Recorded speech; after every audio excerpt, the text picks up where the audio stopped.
In the 70s and 80s, a genre named urban contemporary music rose quickly into the public eye and garnered extreme popularity. Anita Baker helped define and popularize this style.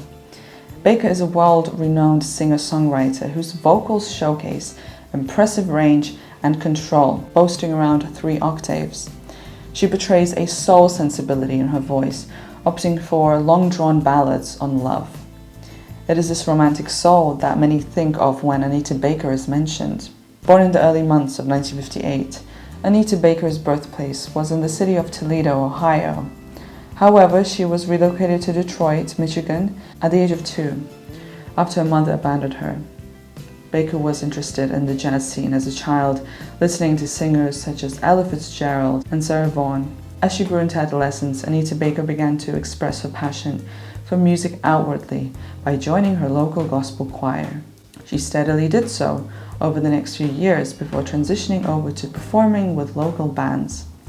At the age of 16, Baker lost both of her foster parents, meaning that her foster sister became her primary carer. Although this marked yet another early tragedy for the budding singer, she continued to pursue her love for performance and progressed over to community college.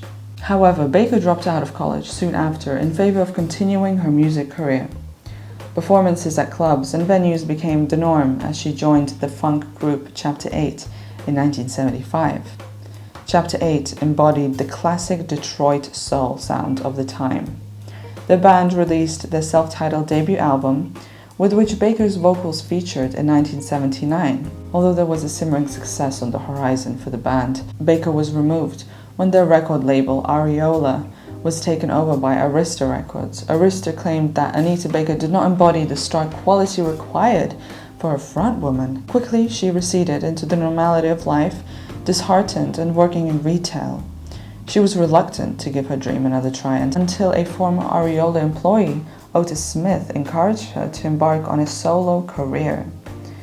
At this time, the 1980s had emerged and Smith led a new label to which Baker was signed to. In 1983, Anita Baker released her first album as a solo artist, entitled The Songstress. The album displays a collection of ballads tinged with R&B, funk, soul, and gospel elements. There was too a few toe-tapping tracks that harked back to Chapter 8 days. Its success was a steady one, collecting good sales over the years as the album became a fan favorite. 2 years later, she released her second album, Rapture, her first signed to Elektra Records, except the reissue of The Songstress. Rapture received major critical and commercial success, selling over 5 million copies and winning 2 Grammy Awards. This sensual, slow, and jazz-infused sophomore effort was a steady collection of songs where the backing band complemented Baker's vocals and vice versa. Its 2 singles, Sweet Love and Watch Your Step, elevated the album into its success, reaching radio airwaves and the top ranks of the charts. The success of her second album led Anita Baker to embark on a headline tour around North America and parts of Europe named the Rapture Tour.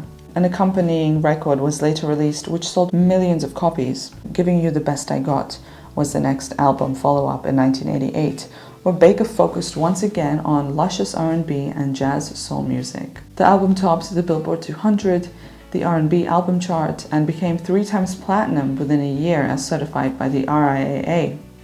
She once again faced a handful of Grammy Awards for her music too, increasingly challenging herself to songwriting and creative control. Anita Baker released the Daring Compositions. This third album came in the summer of 1990. Having been heavily involved in both the songwriting and production processes, there was an evident shift in Baker's sound towards more jazz elements. This combination of classic R&B and smooth jazz was a luscious result, leading to an influx of praise and accolades. Over the years leading up to Compositions, Baker had dedicated time to collaborating with other artists, including the Winans and Luther Vandross, with whom she shared a 3-month-long tour. Anita Baker found inspiration from her contemporaries, much as she did as a teenager.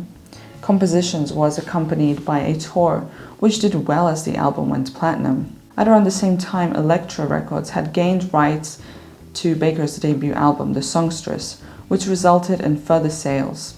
In 1991, Anita Baker pressed pause on the demands of the music industry. She took 4 years out to spend time with family, specifically her husband and later newborn children. Her next album, Rhythm of Love, did very well. However, Baker was not impressed and filed a lawsuit against her label Elektra. She claimed that the album was insufficiently promoted and later signed over to Atlantic Records as her contract with Elektra was coming to an end. The labels were both under the same umbrella of Warner Music Group, so the transition was straightforward. For the remainder of the 90s, Anita Baker stepped back once again to look after her children. There was continued demand from her fans, who were hoping for another album from Baker, specifically in a jazz style, and it was not until 2000 that she was back in the limelight. However, this was due to damage to Baker's recordings, stolen on a hired tape machine, which she filed a lawsuit against the makers. Atlantic was also undergoing a restructure within the label, which caused them to let go of Baker as an artist, having released nothing with them. Another hiatus ensued as a result, where a compilation of Baker's music was released. This hiatus lasted 4 years until she was signed with Blue Note Records. Whilst she emerged back into the scene, Anita Baker was not immediately releasing new material. Rather, she began performing live again. Nonetheless, it did not take Baker long to get back to making music. My Everything came out in 2004, marking a decade since her last full-length release. The vast majority of the tracks featured were either written or co-written by Baker herself and leaned towards the soul genre. To this day, her 6th studio album is her latest studio album offering. Anita Baker did, however, follow up My Everything with the festive Christmas fantasy holiday album in 2005. Since her last album, Anita Baker has been drifting in and out of the music scene, embarking on the occasional tour or live performance, and rumors of another album had been hinted at by her label, but nothing followed. And she retired in early 2017, but came out of retirement a year later. Regardless of her physical presence, Anita Baker is a highly anticipated and respected singer-songwriter in the history of R&B, soul, and jazz music. Singer-songwriter Mary J. Blige has praised Anita Baker, speaking of Baker as a significant influence on her artistry.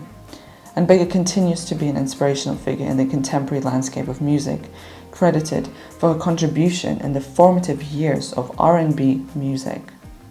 You can check out the Carly Spotify to listen to the original tracks of the artist. It's a curated playlist with the most popular songs.